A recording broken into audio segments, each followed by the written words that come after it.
Welcome to the Founder Experience, where we're charting the unpredictable waters of startup ventures. I'm Nathan Williams. And I'm Alex Gutjahr.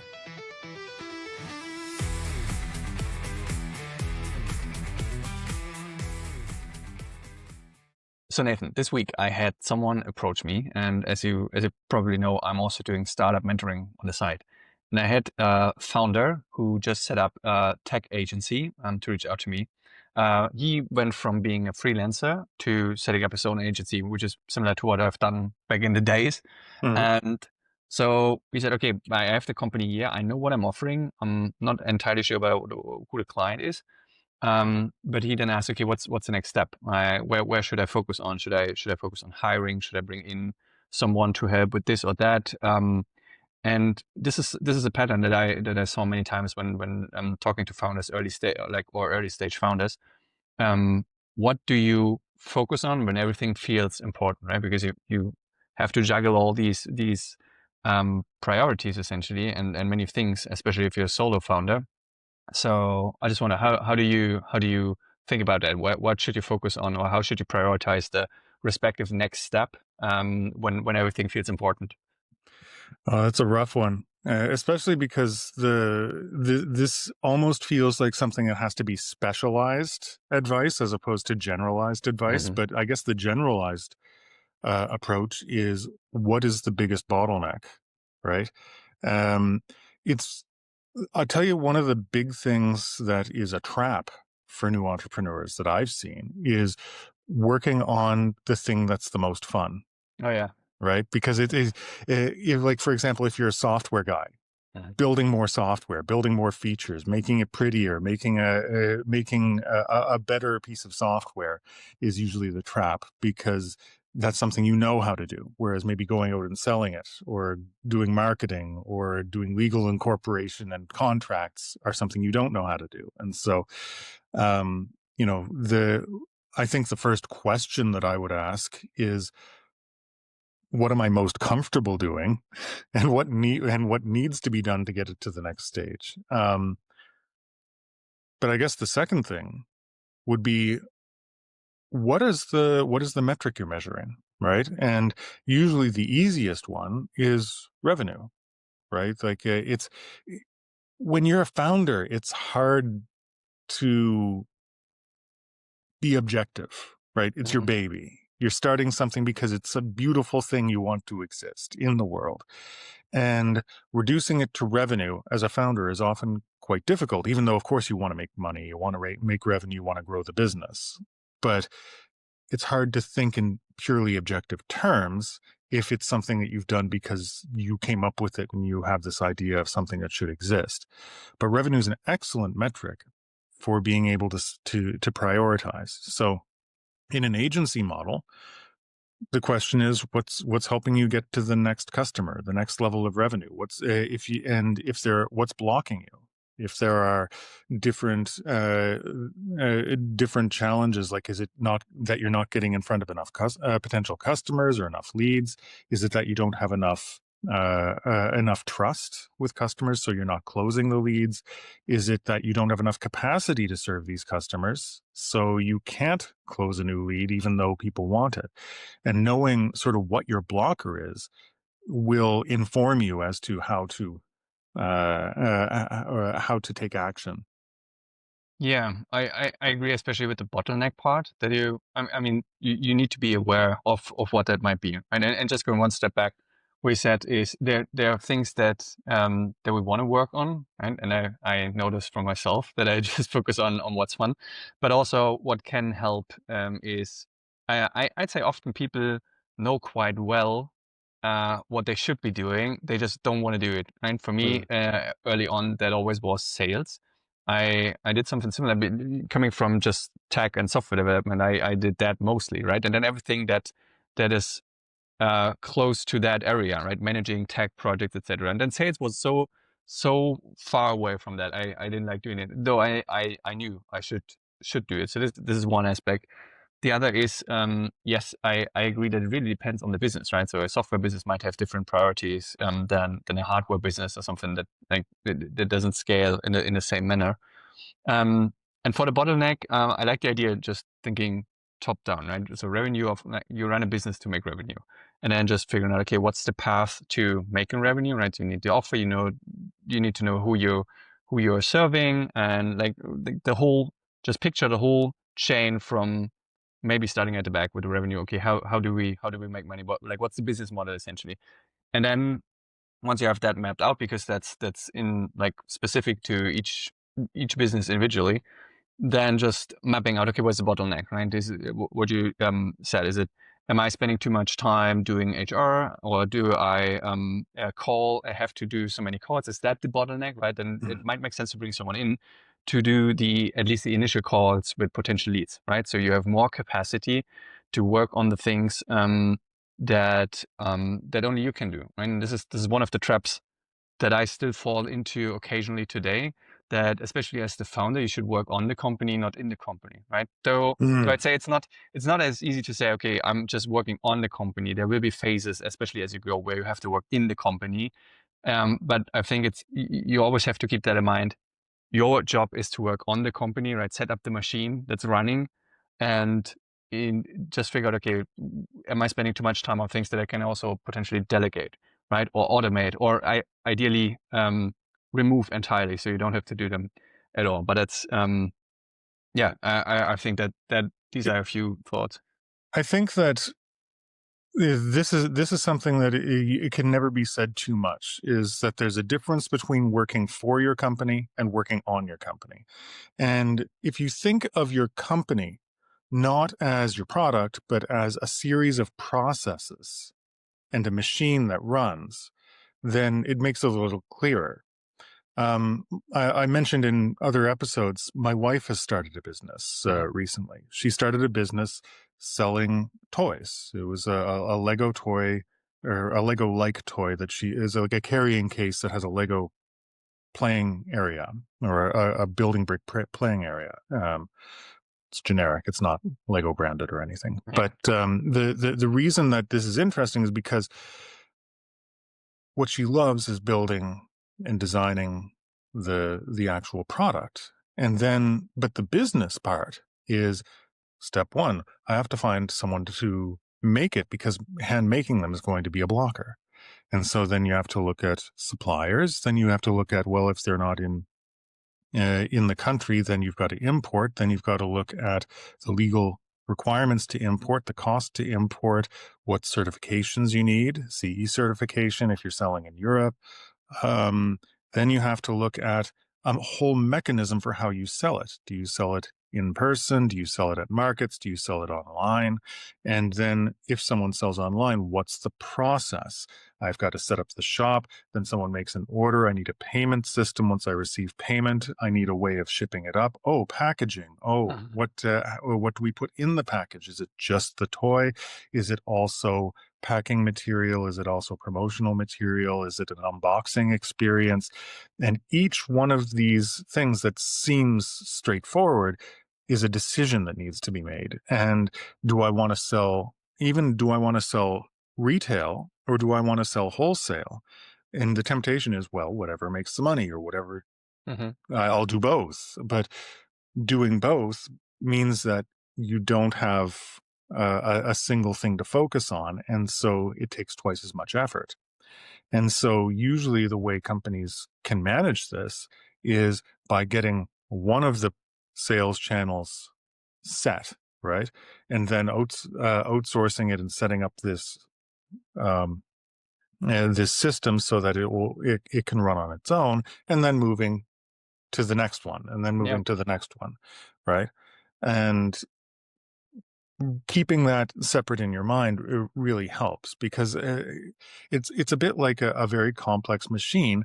If one piece doesn't run, the whole thing doesn't run. If you don't have a Yeah. sales funnel, then you're not going to have a working business. If you don't have a supply chain, you're not going to have a working business. And the question is, which one is the bigger blocker?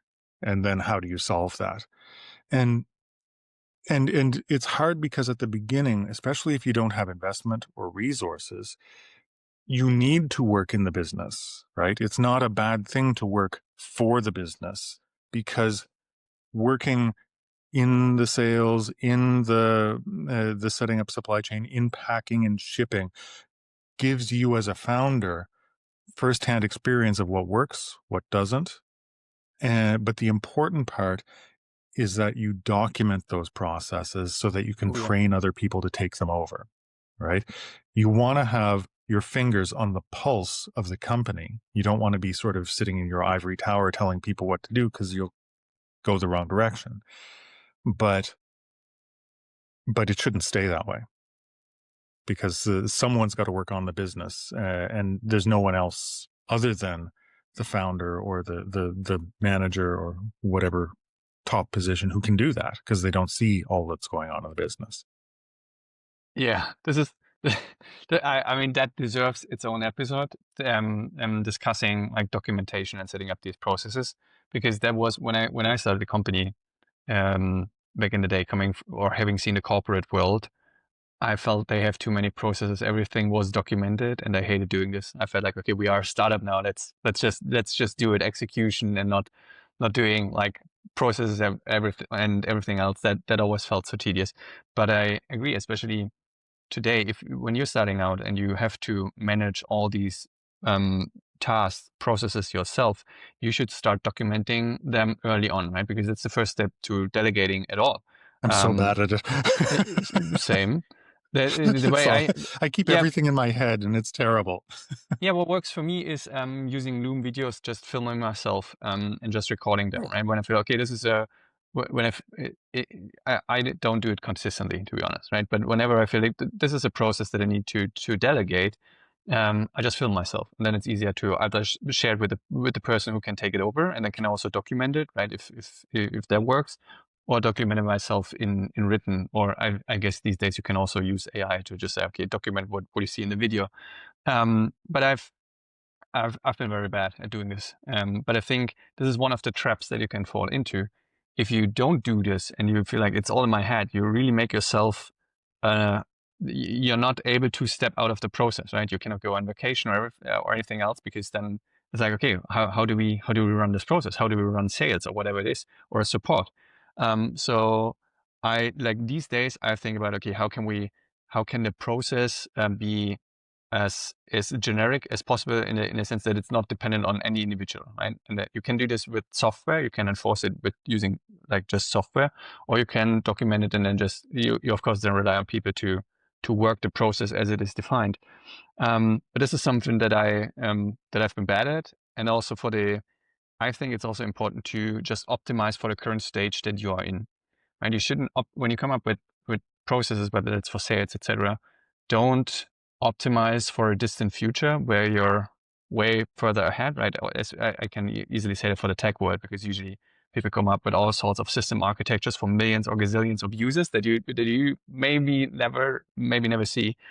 Um, so I think it's always important to optimize for the current stage, or maybe the next stage that you can already envision. And then you have to revisit everything eventually, right? When at any given time, there will be just one bottleneck in the whole machine.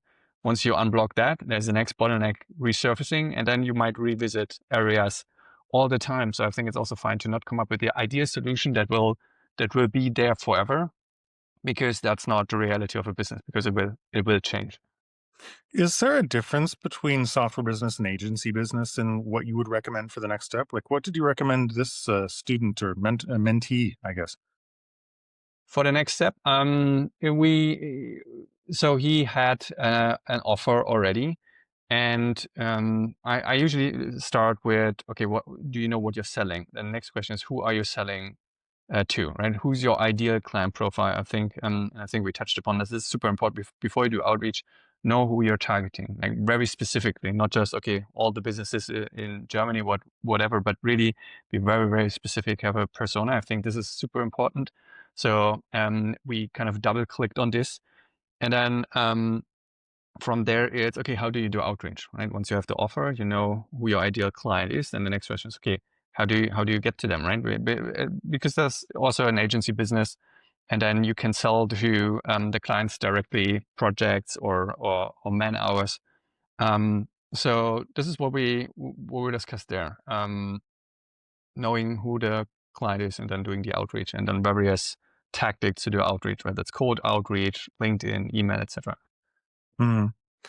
I think with a software business, the temptation is to spend a lot of time just building because Mm-hmm. it's easy to build, right? Like I say this as someone with a bit of a tech background, you know, like I'm not the world's best coder or anything like that, but it's never been easier to make a prototype or and throw it online. You can vibe code stuff now just to get sort of a minimum product up and test the water, but Yeah. which is great, honestly, because it used to be that the step one in any sort of software business was buy a server that cost Yeah. $100,000 because the cloud didn't exist, and then hire people that cost $100,000 each in order to get a minimum product up, and so you had to raise money before even starting or testing Mm-hmm. anything. Um, Whereas now it's super easy to get something up there. But then that leads you to sort of this danger on the other side of focusing all on the product. And it's a very common thought process among software people that if I build it and it's the best software, then what do I need to market it for? It'll sell itself. Yeah, people will just see it, right? They see it and know this is good. I want It'll this. go This is a viral. proposition. Yeah. Um, yeah, I think this is one of the dangers, especially in the software industry, and that you feel like it's not ready yet. Like I mean, having something that you can ship where you say this is the final product, and I want to have people just see it for what it is and just buy it. I think that's even one step too far because people usually like they are getting ready all the time. They rarely ship, right? And as when you start with the software, it feels like okay, there's yet another thing that I could add. And it's like I cannot show this to people because we're missing this feature or that. And I think you're in a stage of getting ready all the time, but then afraid to make the final move to just show it people and get real world feedback. And I think one of the reasons is because up until then, you can just tell yourself, this is great, right? Especially if you're too attached to what you're building, which I think I can relate to that, especially in tech. You don't want someone to kill that idea, right? Or that dream. You can just always tell yourself, it's good because I haven't received any harsh real world feedback. But once you go out there, then it's you get that feedback, right? And then you might have to face the hard truth that nobody wants a product or there are better alternatives. Let me offer a counterpoint to everything we've been talking about. Good. Okay. So, because the thing is, I always view everything we talk about as having dangers on both sides, right? And Mm-hmm. there's what's the bigger danger? And for most entrepreneurs starting out, the bigger danger is not, not thinking of how to build the next step or something like that. Um, Ignoring like everything feels important, so what do you do and that sort of thing, and our advice up until now is okay, what's the bottleneck? Focus on overcoming that bottleneck, going to the next step, and don't plan too far in advance. Mm-hmm. Counterpoint: oftentimes when there's a really big deliverable, huge project, huge thing you want to close, big event where you're going to go to that event and get a whole bunch of new clients potentially.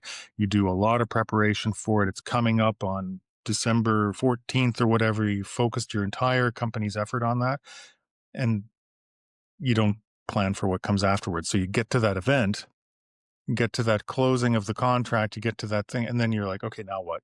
And it feels like, okay, everything is finished and you've got no plan for what comes afterwards. And there's an equal danger um, in when you focus on the bottlenecks of not focusing enough on what comes afterwards Yeah.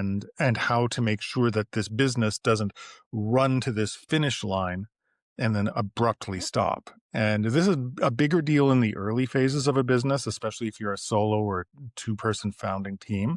When you're just trying to get your MVP launched, it's like, okay, I'm going to go till launch and we're going to Yeah. launch. We're going to do the prep. We're going to do, and then you get there and everything goes great. And then you go, now what? Yeah. And it's back to the drawing board. And it's so much easier if you start making further step plans while you're still in the process. Yeah, and especially with the launch, I feel like this is when work actually begins, right? It's not like you put it out there and then we're done, but then it's really okay. Now people are using it. You're getting real feedback. There's more skin in the game, right? Because you have actual users, ideally paying for whatever you're offering there. And I I agree that that this is important. As an aside, I had a friend of mine have been we discussed something similar, which may be related, which is when we did projects for clients back in the days, we always did these, and at some point they would just finish, right? The project is over, etc. And we had what we called, I'm not sure if I ever spoke with you about this, project end depression. So Oh yeah. which is the moment, and I think this is similar for people training for a marathon, something like this, right? You're so focused on a single outcome that you train or work for it for a long time, and then you reach that outcome, and then it's like, now what, right? And For a I while. think this is, yeah, but I think this is, I mean, this applies to business, right? Because you need to know, okay, what comes next, because you need to prepare for it. And on a personal level, just thinking, okay, what happens next once I have reached that huge milestone goal, whatever that is? Because we just made fun of the idea, because we had this a couple of times, like that end depression. Like it's like, now what? Because you're losing something, right? You lose a goal because you have achieved it. Mm. I think that was quite intense at certain times. I really like the marathon analogy, not, and I want to milk it a little bit more, like really go deep. I'll tell you Good. why. When you're running, what are you really doing? You're launching yourself in the air with one foot, and then you're hovering in the air because you're running. So both feet are off the ground, and then you catch Mhm. yourself with the other one. Yeah. And the thing is, if you run one step, then then you end up stalled somewhere. While you're running, your other foot should be coming and ready to take the next step, so that your Yes. first foot can that end of the project That's can deep. launch you Yeah. into the next one, right? That's true. And it's Yeah. something that takes practice. Like kids take years to like 2 years to learn how to walk. Right. They have to get strong enough. They have to get core strength. They have to get used to walking, and then you learn to walk, and then you have to learn to run. And same thing with businesses. Like it's everything that you can do to get ready for that first step. Hmm. But to get to the point where each successive project launches you to the next one usually takes growth as a company. It takes having more money, maybe more people to work on the projects. But at the beginning, it's also just a mental exercise of saying, okay, we're focused all on this product launch. It's going to be great. And also what comes next? And what do we, Yeah. and trying to think ahead of that before the end of the project. Yeah. And whether that's better, or new projects, or finding, as we discussed, the next bottleneck, right? If you still need to figure out, okay, what is it that I'm going to do next? I like to think about having better problems, because as a founder, one of your main jobs is building the company, but also you're there to solve problems, right? That's, if everything would be smooth sailing, no one would need a founder there. But it's really think about, okay, you always will have problems, whether these are bottlenecks or real other problems, but you want to get to better problems, right? It's a better, like Mm. having no customer is a problem. Having too many customers interested in your service is a better problem, I would argue.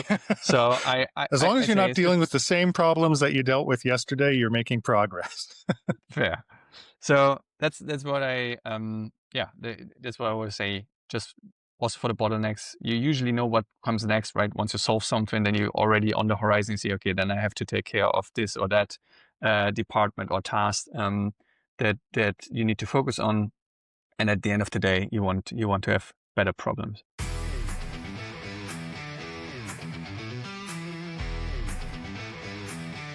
That's it for this episode of The Founder Experience. If you enjoyed it, do us a favor, hit subscribe wherever you are listening, whether that's Spotify, YouTube, or your favorite podcast app. If you've got a second, leave a rating or a review, it really helps. And you can find more episodes and behind the scenes stuff on our website, founderexperience.fm. And if you've got feedback or business ideas that you want us to talk about, shoot us a message at hello@founderexperience.fm. We'd love to hear from you. Thanks for hanging out. We'll catch you next time.